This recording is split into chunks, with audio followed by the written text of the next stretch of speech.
Hello and welcome to Whisky.com, where fine spirits meet. And today I'm trying another Japanese whiskey. And again, like so many Japanese whiskey, it's a blended Japanese whiskey. And then the whiskey comes from Nikka. So it's a blended whiskey from Yoichi and Miyagikyo, the two distilleries from Nikka. Yeah, and it's called the Taketsuru. Yeah, that's a reference to the father of whiskey in Japan.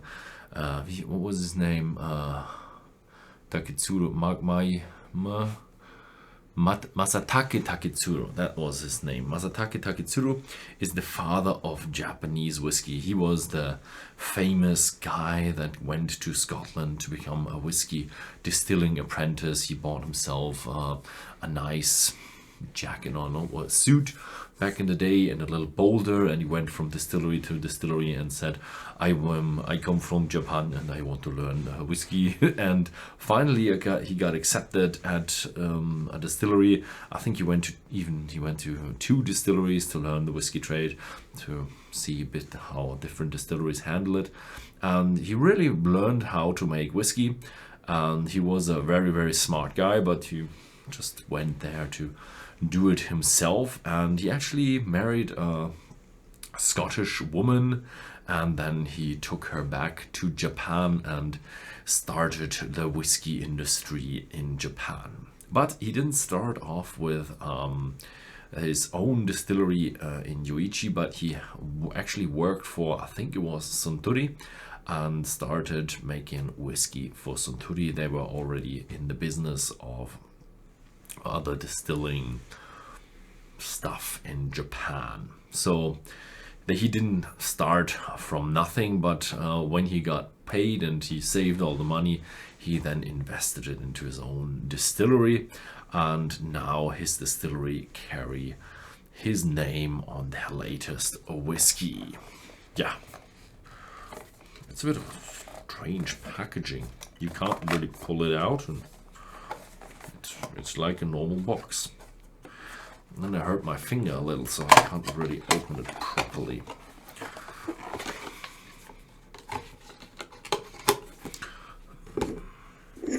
Yeah, and if you come to the Yoichi distillery, you will find his house where he lived with his Scottish wife.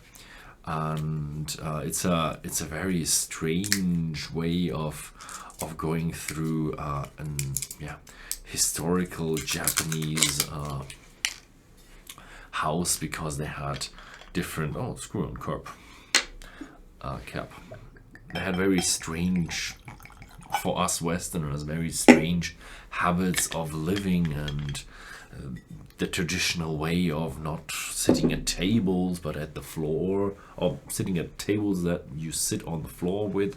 And you had different very strange gentleman cupboards where you can open the cupboard and you find a toilet in the cupboard, and that was because they didn't want to go so far to the toilet or something about that.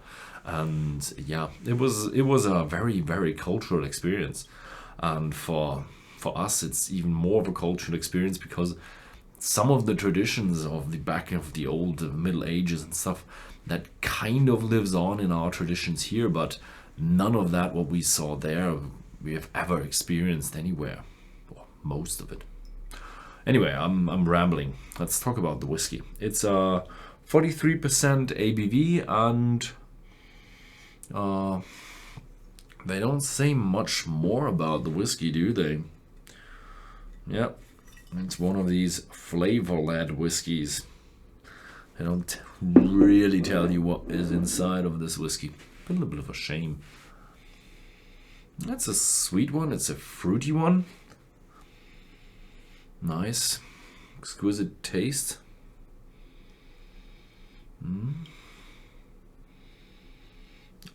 the fruitiness goes on to the fresh pear.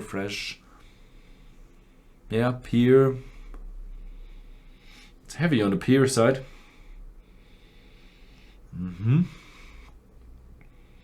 Doesn't have a distinct alcoholic note, but It really smells a little bit of that Pernod that you have with white whiskey, with new make spirit. Mm.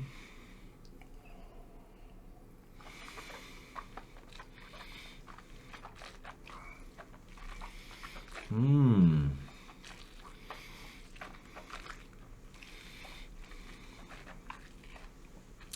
Very smooth, very sweet, very gentle, and a hint, a smidge of smokiness is in there.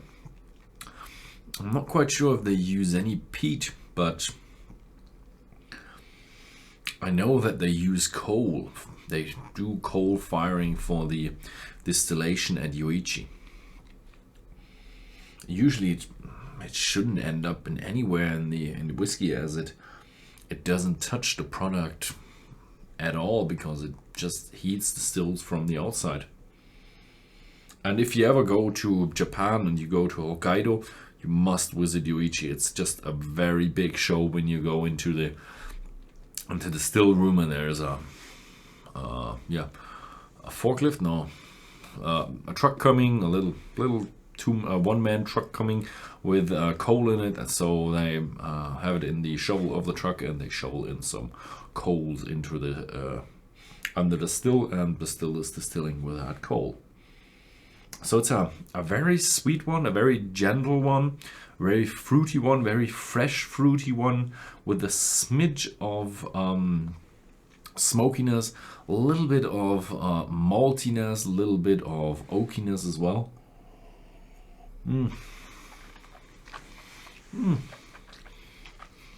A gentle, pleasant drinking whiskey. So feels a little bit young, but it's a gentle drinking whiskey. This is also suitable for beginners, as it's so gentle and so sweet.